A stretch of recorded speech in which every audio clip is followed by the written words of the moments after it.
Going on, everybody? Welcome back to the channel here. I just wanted to give you another review on some more F-150 accessories I've done in my truck over the last couple of years. And today I want to talk to you about the leveling kit that I did with this truck.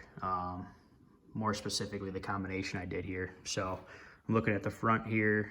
You can see I got sorry, it's a little dirty. But anyways, you can still see I got the Rancho upper control arms here. Along with an actual leveling shock system here, which is you can see the Bilstein 5100 kit here. So these are Bilstein 5100 leveling shocks, coupled here with, you can see the Eibach Pro Lift leveling springs, or Pro Lift springs. So this, I guess I've had these on since last July.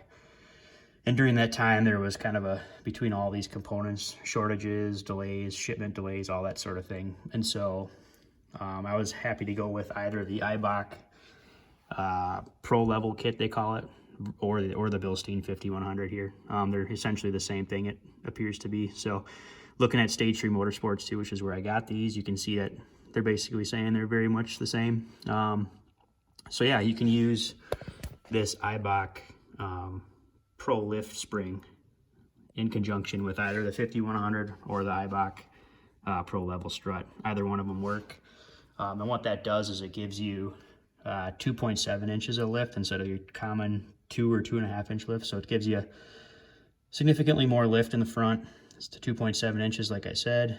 And one thing to note with these Eibach springs too is keep an eye on, or make note of which engine you have. Obviously, with the front being heavier or lighter based on which engine you have, they have a couple different spring configurations, so make sure you look at that before you're ordering them if you're looking to get a leveling kit.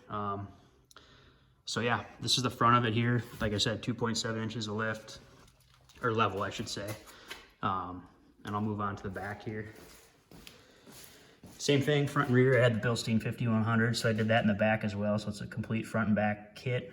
The other thing I did too here is replace the blocks too. So the factory ones were 1.25 inch block, and I know Bilstein offers, or says, with these monotube 5100 shocks, you can go another inch in the back for lift. So I did the 2-inch lift blocks in the back, so that got me like 3/4 of an inch of lift in the back. I didn't want to go too crazy, but I wanted to get a little bit of lift, given that I was going 2.75 in the front. So it gives it a nice rake look, or level with still having some slight rake in the back, as you can see. So, and I tow things too, so that's kind of why I wanted to keep a little bit of rake in the back, which was kind of the end goal here.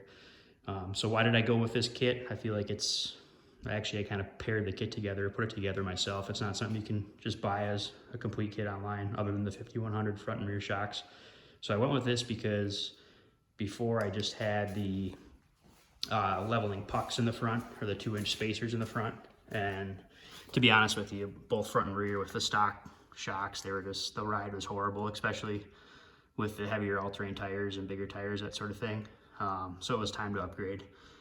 And I couldn't find anything like this from like a full inclusive kit with the control arms and this type of lift. So, I mean, Rough Country has a 3-inch lift. Some of the other ones do as well, but I really wanted the monotube design shocks that come with the Bilsteins or the Eibach, so that's why I went with these.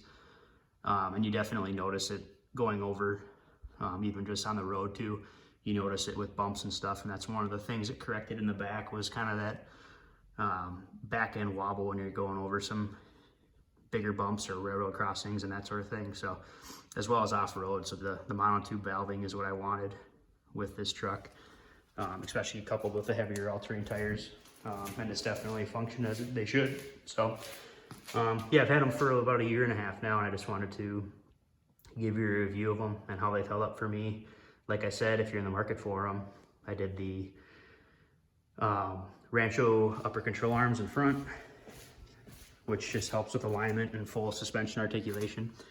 And that's, given it has a 2.7 inch lift, I really wanted to maximize the full articulation or suspension travel, along with aiding in alignment too. So when you get over 2 inches, a lot of people say for a 2-inch level or lift that you want to consider getting control arms too.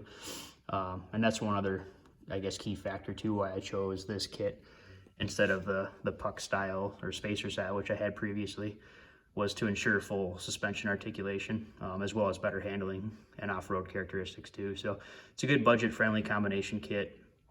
I'll post a link in the description to all the components I put on here, if you're in the market or interested in getting all of it or getting some pairs of it. But yeah, it's great for the 2.7 lift, or level, I should say. It's a very smooth riding. It's a firmer riding compared to stock, but it's a more like planted or grounded feel, I should say. So you're getting really good articulation and maximizing the travel of your suspension with this kit. So, and I thought it's a little bit taller, which is nice to clear bigger tires too. So anyways, I'll post a link in the description to the components I have if you're in the market. But yeah, thanks for watching.